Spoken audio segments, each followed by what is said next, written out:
Hey, True Believers, Englentine here with a few movie reviews. I know I'm a couple of weeks late on one and a week late on the other, but hey, at least I'm dead on time for Crawl, right?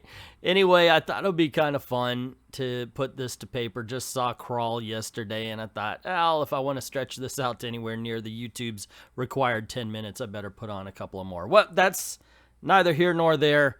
Let's get this party started. And yeah, we're going to start off with Crawl, and here I'm going to say something that may be a little bit controversial, but I'm going to stand by my statement. This could be the kind of summer movie we needed. Granted, if Endgame had been summertime, that would have fit the bill. This is a monster movie, and it's an effective one, meaning it's got the jump scares, it's got the tension, it's got the red shirts sent there just for the blood so the heroes don't have to die. However, that's not a problem either, because there's a couple of times when those gators grab a hold of our heroes. Yeah, they lose the use of a couple of limbs throughout the show, and that's very impressive. There's a couple of jump scenes here. There's some real tension as they try to navigate the water, and they try to navigate houses and such like that, while the gators are, and we find out there's more than just a couple of gators here as well. And we also find out why they're there. They laid eggs and they're territorial, that kind of thing. And this is during a hurricane, a Category 5, and I love the way they were like, Category 5's coming. The entire state of Florida needs to evacuate. Right, Chief, gonna get on that. It is kind of funny the way they tossed that out. You could tell it was written by somebody who's never been here. I like movies set in Florida, just like I guess anybody would, where they're like looking around and going, oh, wait, I've been there, or hey, I know about that place, or that kind of thing. So had that going as well. In the end, would I recommend Crawl? Yes, I would. Like I said, I think this is the summer movie that we need. This is a go out to the theaters and enjoy the experience kind of film. I'm not saying it's brilliant. I'm not saying it's magnificent. I don't even think this would make my top 20 this year, but it is thoroughly entertaining. And that's what you need. It's a good summer popcorn movie. And sometimes that's all you need, except for, of course, without the popcorn, because that's the loudest freaking movie snack in the world. Why is popcorn the movie snack when all I want is quiet to watch a film? So, okay, next up is Homecoming. Better poster than what we got here, but they didn't go to Asia, so I guess it doesn't fit here. But anywho, I do like it. Let's see. I saw this a little bit late and was thoroughly pleased with it. Tell you the truth, I think this is a lot of fun. I like this one better than I did Homecoming, and I liked Homecoming. I wasn't one of those who thought, oh, Mary Jane says something I don't like outside of the Washington Monument for 3 seconds in a 2-hour movie, so the whole thing sucked and not a good thing came of it. Yeah, I wasn't one of those people at all, although I did question why they were making Mary Jane say it, and then I thought, oh yeah, because she's young and it would kind of fit. Young people believe that kind of crap. So anywho, this one, great special effects, a lot of fun, good jokes, good humor, takes it serious when it needs to be taken serious. Mysterio is handled perfectly. I loved it. I love the fact that, spoiler alert for a film that you've probably already seen, that Mysterio is a team of people in this one. I mean, granted, Jake Gyllenhaal's the leader and he's Mysterio, but, yeah, I love the fact they tried to sell him as a hero, and I was thinking, okay, so how are they going to do this? Because he's with Nick Fury, man, and Nick Fury, they even address that. Nick Fury's the most suspicious and dangerous man on the planet, and here Mysterio is hanging out with him, so I was like, wow, good call on that one. That was done very well, by the way, this whole thing. I do like the supposed relationship with Happy Hogan. They've got a great, fantastic mid-credit scene. Oh, my mind just was like, and when I saw who popped up on the screen, I verbally went, yes!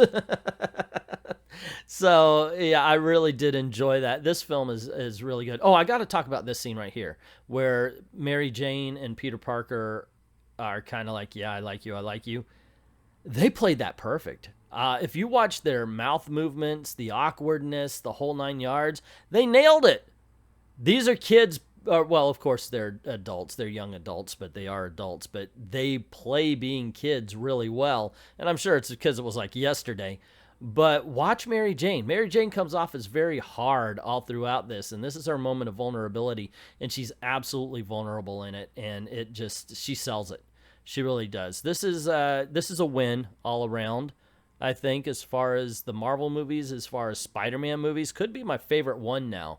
I really have to watch this versus Spider-Man 2, because Spider-Man Far From Home may actually be my favorite now. And last, I have Yesterday. I talked a little bit about this on a live stream, but I figured, you know what, do at least a 3-minute review of it. So you got this guy. He's a musician. He's not really good. I mean, he could play a guitar. He could sing okay, you know. That's not the problem. The problem is his songs suck. He can't write.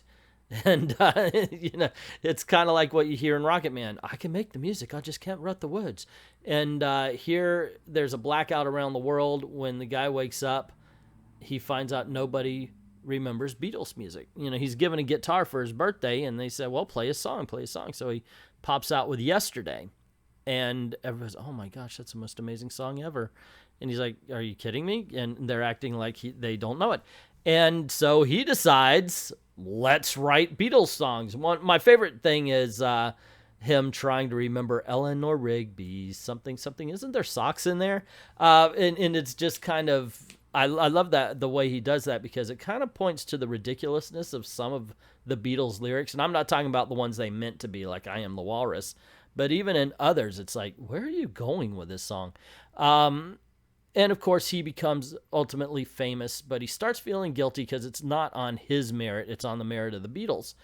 And I love the fact that what ends up transpiring is not what you would think would happen. Like, this is a romantic comedy. And according to romantic comedies, and I'm going to spoil this movie a little bit, what happens in romantic comedies is the boy and girl fall in love. The boy and girl have a good time, and somewhere at the end of the second act, there's a lie discovered, and then they break up, only so they can fall back in love in the third act. Doesn't happen here.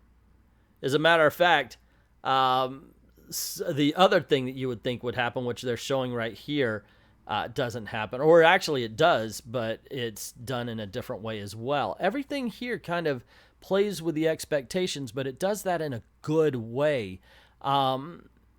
And that's what I really like. If you're going to subvert expectations, do it in a way that makes somebody feel good. Do it in a way that makes somebody want to see this movie a little bit more, or want to be entertained. And obviously, the music is going to carry you through as well. It's got the hits that he rewrites are the hits. You know, he's not going, you know, with that song you don't remember from Please Please Me or Revolver. Yeah, he rewrites all of the major hits. There is a surprise cameo in this movie that made me go, wait a second, who is that? Who is that? And when you find out who it is, and of course the character they're playing, he nailed it. It's like, okay, that guy's a good actor. From here on forever, I will never doubt it. Boom.